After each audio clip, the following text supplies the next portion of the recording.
Morning, first grade. Today in Bible class, we're going to do a little review of the things that we've learned throughout the year in Bible. The Bible is filled with events involving people that walked with him throughout their lives. And we're going to go ahead and look at these events that led all the way up to Abraham's journey. So remember the Bible is divided in two parts. Do you remember the two parts that the Bible is divided into? The Old Testament and the New Testament. That's right. The Old Testament and the New Testament. So this part of the timeline is in the Old Testament.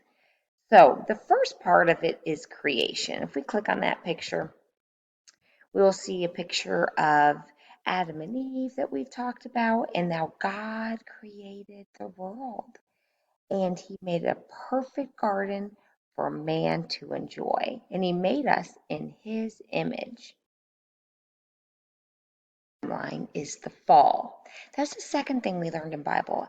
And this story is found in the book of Genesis, chapter 3. And it is when Satan tempted Eve. And because of that temptation, she sinned and Adam sinned. They hid from God. And God loved them in spite of their sin, like he loves us in spite of our sin, and he provided for them. He provided for them clothes and food to eat. In our timeline is Cain and Abel. Now, I know you could see off to the side there's a lot of words there, and some of you could probably read that, but think about the story of Cain and Abel. Can you remember what we learned about Cain and Abel, whose sons they were, and what happened with Cain and Abel? Can you go ahead and hit pause and just out loud, or if mommy's near you or your brother's near you, talk to them. What happened in the story of Cain and Abel? Hit pause and then you can hit play and I'll review it for you. So Cain and Abel were Adam and Eve's two sons, and Abel gave with a cheerful heart. But God did not accept Cain's gifts of the crops that he brought. So Cain was jealous, and he ended up killing his brother Abel. So God punished Cain for his sin, but he still protected Cain while he was on the earth. One thing you remember, one thing God taught you with Noah and the flood. Do you remember that passage? That would be after Cain and Abel. This came next in the timeline in the book of Genesis. What do you remember? Go ahead and hit pause, tell the story to somebody, and then hit play, and I will continue.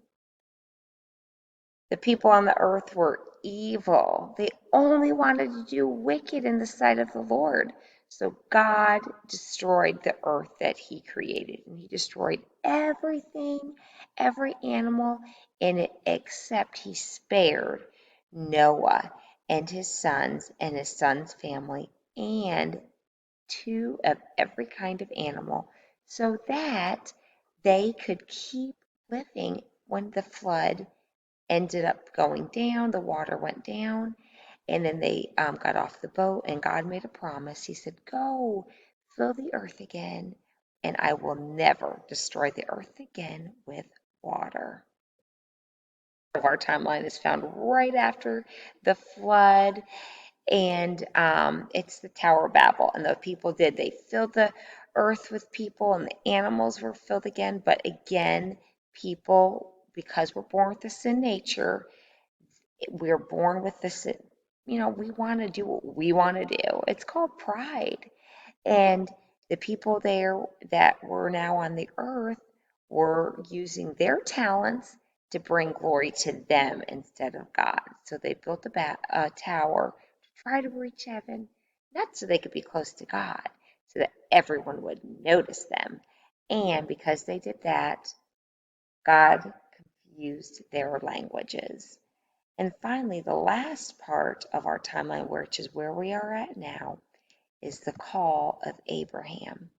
And what is one thing that really stuck with you? Is there anything that really stuck with you in this chapter of Abraham?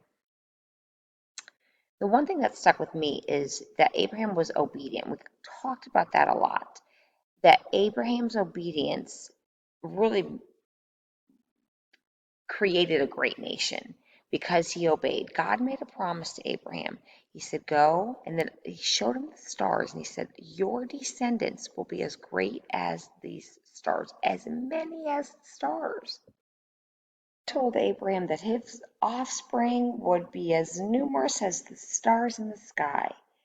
Can you count the stars? Can I count the stars? There's no way. That is how much God wanted to bless Abraham for his obedience. God made a covenant or a promise with Abraham that Abraham would be a father of many nations. He would give them the land that they were on. God would bless them. God would make his name great, and God would curse or hurt those who hurt Abraham. And because of Abraham's faithfulness and his obedience, the earth would be blessed.